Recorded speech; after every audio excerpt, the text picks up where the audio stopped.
ಎಲ್ಲರಿಗೂ ನಮಸ್ಕಾರ. ನಿಮ್ಮ ಶ್ರಾವ್ಸ್ ಕಲ್ಪವೃಕ್ಷ ಚಾನಲ್ಗೆ ಸ್ವಾಗತ. ಇವತ್ತು ಅಕ್ಕಿನ ಅರ್ಧ ಗಂಟೆ ಮಾತ್ರ ನೆನೆಸ್ಕೊಂಡು ಯಾವುದೇ ರೀತಿಯ ಉದ್ದಿನಬೇಳೆ ಬಳಸದೆ ಫರ್ಮೆಂಟೇಷನ್ ಇಲ್ಲದೆ ಅರ್ಧ ಗಂಟೆ ಅಕ್ಕಿ ನೆನೆಸಿ ರುಬ್ಬಿದ ತಕ್ಷಣವೇ ಈ ರೀತಿ ಮಲ್ಲಿಗೆ ಹೂವಿನ ರೀತಿಯಲ್ಲಿರ್ತಕ್ಕಂಥ ಒಂದು ಇಡ್ಲಿನ ಯಾವ ರೀತಿ ಮಾಡೋದು ಅಂತ ನೋಡೋಣ. ತುಂಬಾ ಸಿಂಪಲ್ಲಾಗಿ ಮಾಡ್ಕೊಳ್ಬೋದು. ಮಾಡೋ ವಿಧಾನ ನೋಡ್ಕೊಂಡು ಬಿಡೋಣ.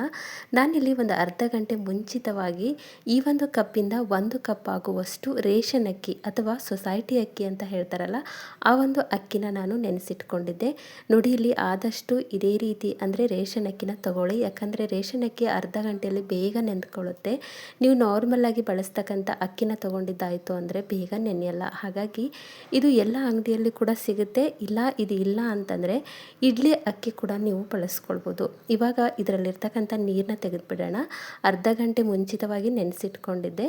ಇವಾಗ ಇದರಲ್ಲಿರ್ತಕ್ಕಂಥ ನೀರನ್ನ ತೆಗೆದಿದ್ದಾಗಿದೆ. ನೋಡಿ, ಇದು ರೇಷನ್ ಅಕ್ಕಿ ಆಗಿರೋದ್ರಿಂದ ಕೇವಲ ಅರ್ಧ ಗಂಟೆಯಲ್ಲಿ ಪರ್ಫೆಕ್ಟಾಗಿ ನೆಂದ್ಕೊಂಡಿದೆ. ಹಾಗಾಗಿ ಆದಷ್ಟು ಸಾಧ್ಯವಾದಷ್ಟು ರೇಷನ್ ಅಕ್ಕಿನ ಬಳಸ್ಕೊಳ್ಳಿ. ಇಲ್ಲ ಅಂದರೆ ದಪ್ಪ ಅಕ್ಕಿ ಆಯಿತು ಅಂದರೆ ಬೇಗ ನೆನೆಯಲ್ಲ. ಇವಾಗ ಇದು ನೆಂದ್ಕೊಂಡಿದೆ. ಇದನ್ನು ನಾವು ಒಂದು ಸೈಡಲ್ಲಿ ಎತ್ತಿಟ್ಬಿಡೋಣ. ಈ ಸೈಡಲ್ಲಿ ಇನ್ನೊಂದು ಪಾತ್ರೆಗೆ ಯಾವ ಕಪ್ಪಿಂದ ಅಕ್ಕಿನ ಅಳತೆ ಮಾಡ್ಕೊಂಡಿದ್ದೆ ಅದೇ ಕಪ್ಪಿಂದ ಒಂದು 3/4 ಕಪ್ ಆಗುವಷ್ಟು ದಪ್ಪ ಅವಲಕ್ಕಿ ತೊಗೊಂಡಿದ್ದೀನಿ. ನೀವೇನಾದರೂ ತಿಳುವ ಅವಲಕ್ಕಿ ಅಥವಾ ಮೀಡಿಯಮ್ ಸೈಜ್ ಅವಲಕ್ಕಿ ತೊಗೊಂಡಿದ್ದಾಯಿತು ಅಂತಂದರೆ 1 ಕಪ್ ಆಗುವಷ್ಟು ಸೇರಿಸ್ಕೊಳ್ಳಿ. ದಪ್ಪ ಅವಲಕ್ಕಿ ಆಯಿತು ಅಂದರೆ 3/4 ಕಪ್ ಆಗುವಷ್ಟು ಆಗುತ್ತೆ. ಯಾಕಂದರೆ ನೆನ್ಕೊಂಡಾದಮೇಲೆ ಇದರದ್ದು ಒಂದು ಕ್ವಾಂಟಿಟಿ ಹೆಚ್ಚಾಗುತ್ತೆ. ಹಾಗಾಗಿ ದಪ್ಪ ಅವಲಕ್ಕಿ 3/4 ಕಪ್ ಆಗುವಷ್ಟು, ಮೀಡಿಯಮ್ ಸೈಜ್ ಅವಲಕ್ಕಿ 1 ಕಪ್ ಆಗುವಷ್ಟು ತೊಗೊಳ್ಳಿ. ಇವಾಗ ನೋಡಿ, ಇದನ್ನು ಕೂಡ ನಾನು ಒಂದು 2-3 ಸರಿ ತೊಗೊಳ್ತಿದ್ದೀನಿ. ಇವಾಗ ತೊಳೆದಿದ್ದಾಗಿದೆ. ತೊಳೆದಿರ್ತಕ್ಕಂಥ ಒಂದು ಅವಲಕ್ಕಿಗೆ ನಾವಿಲ್ಲಿ ಯಾವ ಕಪ್ಪಿಂದ ಅವಲಕ್ಕಿ ಬಳಸ್ಕೊಂಡಿದ್ದೆ ಅದೇ ಕಪ್ಪಿಂದ 3/4 ಕಪ್ ಆಗುವಷ್ಟು ಮೊಸರನ್ನ ತೊಗೊಂಡಿದ್ದೀನಿ. ಹುಳಿ ಮೊಸರೇ ಬೇಕು ಅಂತೇನಿಲ್ಲ, ನಾರ್ಮಲ್ ಯಾವ ಮೊಸರಿದೆ ಅದೇ ಮೊಸರನ್ನ ಸೇರಿಸ್ಕೊಳ್ಳಿ. ಇವಾಗ ಈ ಅವಲಕ್ಕಿ ಈ ಒಂದು ಮೊಸರಿನ ಜೊತೆಗೆ ನೆನ್ಕೊಳ್ಬೇಕು. ಒಂದು 1/4 ಕಪ್ ಆಗುವಷ್ಟು ನೀರನ್ನ ಸೇರಿಸ್ಕೊಂಡು ಅವಲಕ್ಕಿನ ನಾನು ನೆನೆಸಿಟ್ಕೊಳ್ತಿದ್ದೀನಿ. ಇದು ಕೂಡ ದಪ್ಪ ಅವಲಕ್ಕಿ ಆಗಿರೋದ್ರಿಂದ ಒಂದು 10 ನಿಮಿಷ ನೆನ್ಕೊಳ್ಬೇಕು. ಹಾಗಾಗಿ ಈ ರೀತಿ ಕಲಸಿ ಒಂದು 10 ನಿಮಿಷ ನಾವು ಇದನ್ನು ರೆಸ್ಟ್ ಮಾಡೋಕ್ಕೆ ಇಡೋಣ. ಇವಾಗ 10 ನಿಮಿಷ ಆಗಿದೆ, ತಗೊಂಡ್ಬಿಡೋಣ. ದಪ್ಪ ಅವಲಕ್ಕಿ ಆಗಿರೋದ್ರಿಂದ 10 ನಿಮಿಷ ಬೇಕಾಗುತ್ತೆ ನೆನೆಸ್ಕೊಳ್ಳೋಕ್ಕೆ. ಮೀಡಿಯಮ್ ಸೈಜ್ ಅವಲಕ್ಕಿ ಆಗಿತ್ತು ಅಂದರೆ ಪರವಾಗಿಲ್ಲ, ಒಂದು 5 ನಿಮಿಷದಲ್ಲಿ ಬೇಗ ನೆನ್ಕೊಂಡ್ಬಿಡುತ್ತೆ.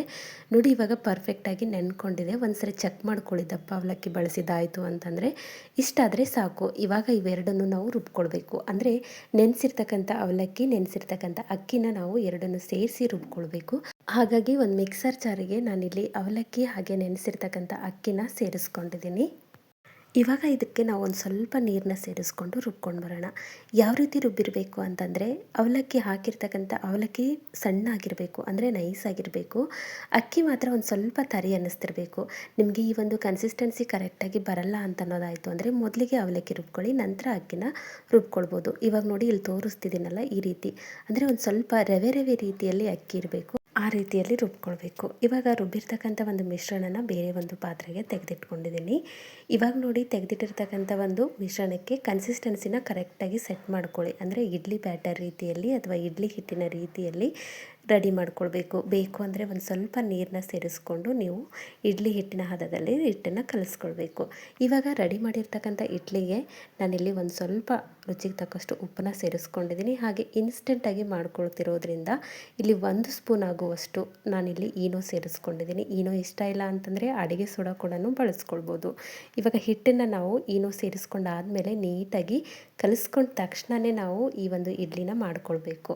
ಇವಾಗ ಇಡ್ಲಿ ಹಿಟ್ಟು ಪರ್ಫೆಕ್ಟಾಗಿ ರೆಡಿಯಾಗಿದೆ. ನೋಡಿ, ಈ ಒಂದು ಕನ್ಸಿಸ್ಟೆನ್ಸಿಯಲ್ಲಿ ಇಡ್ಲಿ ಹಿಟ್ಟು ರೆಡಿ ಇರಬೇಕು. ನಾನಿಲ್ಲಿ ಆಲ್ರೆಡಿ ಇಡ್ಲಿ ಪ್ಲೇಟಿಗೆ ಒಂದು ಸ್ವಲ್ಪ ಆಯಿಲ್ನ ಅಪ್ಲೈ ಮಾಡಿ ಇಟ್ಕೊಂಡಿದ್ದೆ. ಅಪ್ಲೈ ಮಾಡಿರ್ತಕ್ಕಂಥ ಇಡ್ಲಿ ಪ್ಲೇಟ್ಸಿಗೆ ನಾವು ರೆಡಿ ಮಾಡಿರ್ತಕ್ಕಂಥ ಒಂದು ಇಡ್ಲಿ ಬ್ಯಾಟರ್ನ ಹಾಕಿದರೆ ಮುಗೀತು. ತುಂಬಾ ಸಿಂಪಲ್ಲಾಗಿ ಈ ಇಡ್ಲಿನ ಮಾಡ್ಕೊಳ್ಬೋದು.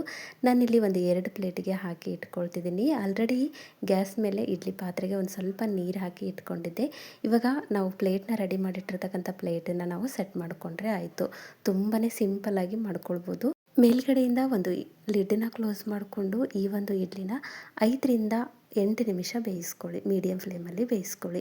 ಇವಾಗ ಬೇಯಿಸ್ಕೊಂಡಿದ್ದಾಗಿದೆ. ನೋಡಿ, ತೆಗೆದು ತೋರಿಸ್ತಿದ್ದೀನಿ ಎಷ್ಟು ಪರ್ಫೆಕ್ಟಾಗಿ ಇಡ್ಲಿ ರೆಡಿಯಾಗಿದೆ ಅಂತ. ಹಾಗೆ ಅಕ್ಕಿನ ತೊಳೆಯುವಾಗ ಒಂದು 2-3 ಸರಿ ಹೆಚ್ಚಾಗಿ ತೊಳ್ಕೊಳ್ಳಿ. ತೊಳ್ಕೊಂಡಾಗ ಈ ರೀತಿ ವೈಟ್ ಕಲರಲ್ಲಿ ಇಡ್ಲಿ ರೆಡಿಯಾಗಿರುತ್ತೆ. ಇವಾಗ ಗ್ಯಾಸ್ನ ಆಫ್ ಮಾಡಿಟ್ಕೊಂಡು ಬಿಡೋಣ. ಎರಡೂ ಬದಿಯಲ್ಲೂ ತುಂಬಾ ಪರ್ಫೆಕ್ಟಾಗಿ ಇಡ್ಲಿ ಬಂದಿತ್ತು. ಇವಾಗ ಇದನ್ನು ನಾವು ಡೈರೆಕ್ಟಾಗಿ ತಗೊಳ್ಬಾರ್ದು.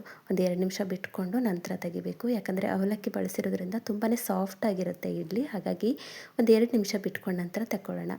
ಇವಾಗ ನೋಡಿ ಒಂದು ಸ್ಪೂನಿಂದ ಜಸ್ಟು ಎಡ್ಜಸ್ನ ಬಿಡಿಸ್ಕೊಂಡ್ರೆ ಸಾಕು. ನಾರ್ಮಲ್ ಇಡ್ಲಿ ಯಾವ ರೀತಿ ರೆಡಿಯಾಗಿರುತ್ತೆ ಅದೇ ರೀತಿಯಲ್ಲಿ ಇಡ್ಲಿ ಪರ್ಫೆಕ್ಟಾಗಿ ರೆಡಿಯಾಗಿದೆ. ಅಕ್ಕಿನ ಒಂದು ಅರ್ಧ ಗಂಟೆ ನೆನೆಸಿದರೆ ಸಾಕು, ಬೇಕು ಅಂದಾಗ ಇಡ್ಲಿನ ಮಾಡ್ಕೊಳ್ಬೋದು. ಹಾಗೆ ಇಲ್ಲಿ ಅವಲಕ್ಕಿನ ಜಾಸ್ತಿ ಬಳಸಿರೋದ್ರಿಂದ ಟೇಸ್ಟಲ್ಲಿ ಏನಾದರೂ ವ್ಯತ್ಯಾಸ ಆಗುತ್ತೆ ಅನ್ನೋ ಡೌಟ್ ಬೇಡ, ಯಾಕಂದರೆ ನಾರ್ಮಲ್ ಇಡ್ಲಿ ರೀತಿಯಲ್ಲೇ ಇರುತ್ತೆ. ನಾವಿಲ್ಲಿ ಬಳಸಿರೋದು ಅವಲಕ್ಕಿ, ಅಕ್ಕಿ ಹಾಗೆ ಒಂದು ಸ್ವಲ್ಪ ಮೊಸರನ್ನ ಬಳಸ್ಕೊಂಡಿದ್ದೀವಿ. ಹಾಗಾಗಿ ತುಂಬಾ ರುಚಿಯಲ್ಲಿ ಕೂಡ ತುಂಬಾ ರುಚಿಯಾಗಿರ್ತಕ್ಕಂಥ ಮಲ್ಲಿಗೆ ಹೂವಿನ ರೀತಿಯಲ್ಲಿ ಇಡ್ಲಿನ ನಾವು ಕೇವಲ ಅರ್ಧ ಗಂಟೆಯಲ್ಲಿ ಮಾಡ್ಕೊಳ್ಬೋದು. ಈ ಹಿಂದೆ ಕೂಡ ಹಲವಾರು ರೀತಿಯ ಇನ್ಸ್ಟೆಂಟ್ ಬ್ರೇಕ್ಫಾಸ್ಟ್ ರೆಸಿಪಿಗಳನ್ನು ನನ್ನ ಚಾನಲ್ನಲ್ಲಿ ಅಪ್ಲೋಡ್ ಮಾಡಿದ್ದೀನಿ. ಇಂಟ್ರೆಸ್ಟ್ ಇತ್ತು ಅಂದರೆ ಒಂದ್ಸರಿ ಚೆಕ್ ಮಾಡ್ಕೊಳ್ಳಿ. ಐ ಹೋಪ್ ಇವತ್ತಿನ ಈ ರೆಸಿಪಿ ನಿಮಗೆ ಭಾಳ ಇಷ್ಟ ಆಗದ ಅಂದ್ಕೊಳ್ತೀನಿ. ಇಷ್ಟ ಆಗಿದ್ದರೆ ದಯವಿಟ್ಟು ನನ್ನ ಚಾನಲ್ನ ಸಬ್ಸ್ಕ್ರೈಬ್ ಮಾಡ್ಕೊಳ್ಳಿ. ಹಾಗೆ ಈ ಒಂದು ರೆಸಿಪಿನ ನಿಮ್ಮ ಫ್ರೆಂಡ್ಸ್ ಆ್ಯಂಡ್ ಫ್ಯಾಮಿಲಿಗೆ ಶೇರ್ ಮಾಡಿ. ನಾಳೆ ಮತ್ತೊಂದು ಹೊಸ ರೆಸಿಪಿಯೊಂದಿಗೆ ಸಿಗೋಣ. ಧನ್ಯವಾದ.